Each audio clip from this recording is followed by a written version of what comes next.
Bismillahirrahmanirrahim. Assalamualaikum warahmatullahi wabarakatuh. Alhamdulillahi rabbil alamin. Assalatu wassalamu ala rasulillahil karim. Nabiyyina wa sayyidina Muhammadin al-amin wa ala alihi wa sahbihi ajma'in. Wa ba'd. Saudara-saudariku dimanapun Anda berada, alhamdulillah kita sangat bersyukur pada Allah Subhanahu wa ta'ala, berbahagia sampai dengan detik ini, hari ini masih diberikan kesempatan untuk beriman yang dengan iman itu menggerakkan seluruh bagian tubuh dan jiwa kita untuk menaati Allah Subhanahu wa ta'ala dalam wujud menunaikan ibadah puasa Ramadan di tahun ini khususnya 1445 Hijrah. Semoga sampai detik ini Allah Subhanahu wa ta'ala berkenan menerima seluruh rangkaian ibadah yang kita tunaikan, dan semoga dengan penerimaan itu besar peluang kita mendapatkan ridha Allah Subhanahu wa ta'ala baik di dunia pun teristimewa, yaitu saat kita kembali kepada Allah Subhanahu wa ta'ala di hari kemudian insyaallah. Teman-teman semua, untuk bisa mengetahui bahwa rangkaian ibadah kita diterima oleh Allah Subhanahu wa ta'ala, maka Nabi sallallahu alaihi wasallam memberikan beberapa standar dan kriteria penerimaan amalan khususnya terkait dengan ibadah Ramadan yang kita tunaikan sampai detik ini. Di antara sekian kriteria dan standar atau juga alat ukur parameter yang Nabi pernah jelaskan kepada kita umatnya, di antaranya terdapat dalam salah satu hadis yang didokumentasikan oleh Al-Imam Al-Bukhari dalam kitab Sahih beliau, nomor hadis 1894. Pun demikian Al-Imam Muslim dengan redaksi yang serupa dalam kitab Sahihnya nomor hadis 1151, diriwayatkan oleh sahabat mulia Abu Hurairah Abdurrahman bin Sakhr radhiyallahu taala anhu. Satu kali Nabi sallallahu alaihi wasallam menyampaikan atau kama qala, as-siyamu junnatun. Puasa itu pada hakikatnya ialah perisai. Fala yarfuth wala yajhal.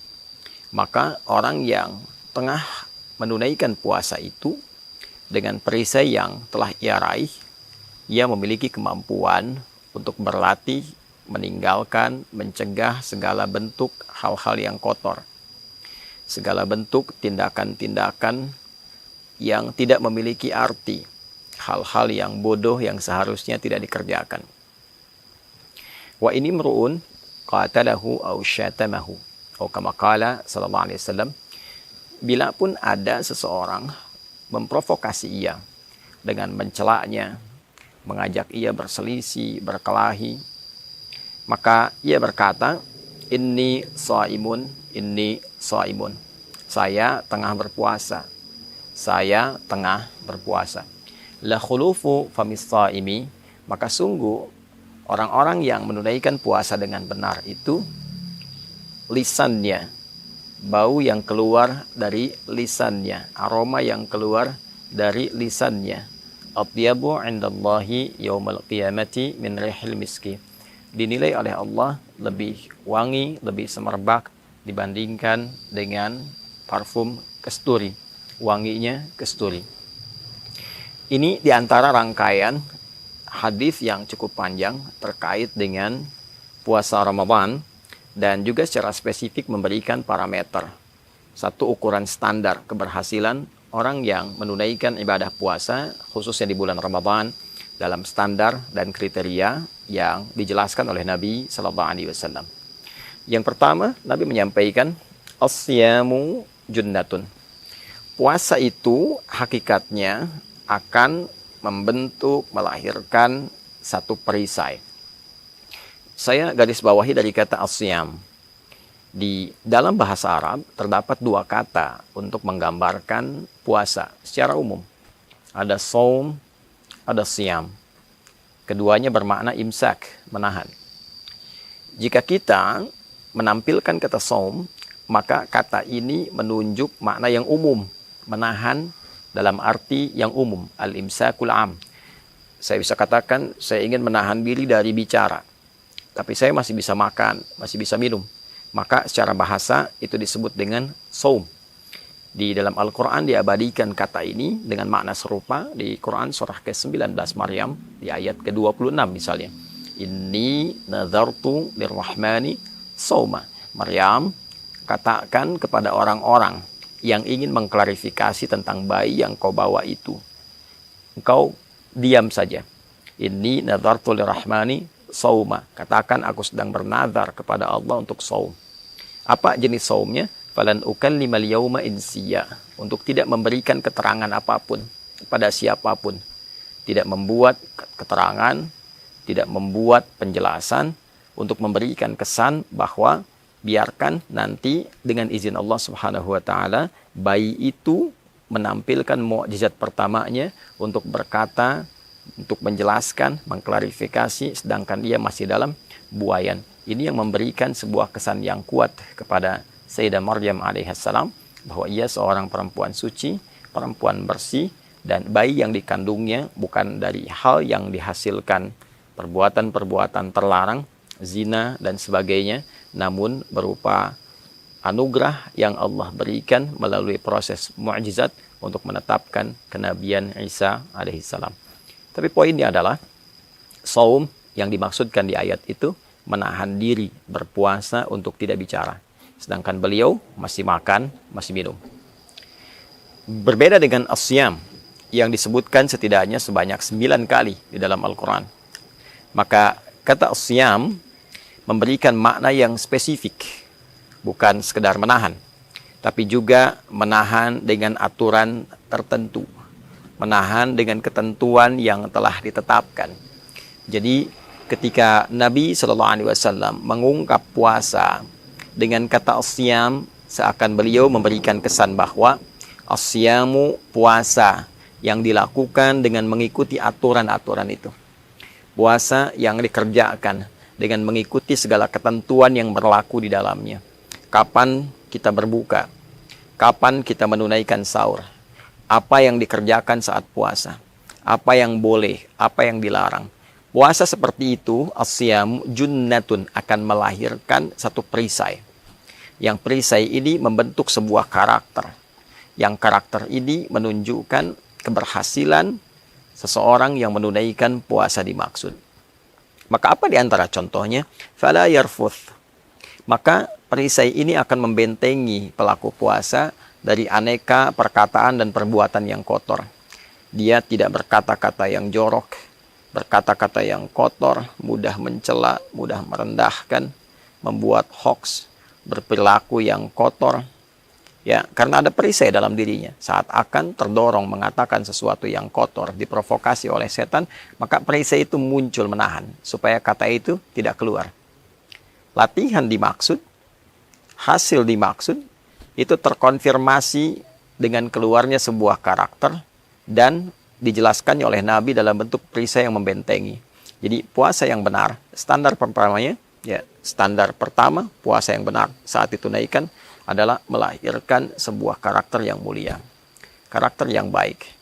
Diberikan cirinya oleh Nabi, dia terbebas dari perbuatan-perbuatan yang kotor. Kemudian wala yajhal, dan tidak juga berperilaku bodoh, perilaku yang tidak elok untuk dilakukan. Ya, kalau dalam keseharian, ya kita tidak katakan mungkin satu hal ini taruhlah dosa misalnya dalam contoh ya, tapi tidak elok untuk dilakukan. Seorang kakek atau seorang ayah menaiki sepeda anak 5 tahun yang roda 3 misalnya.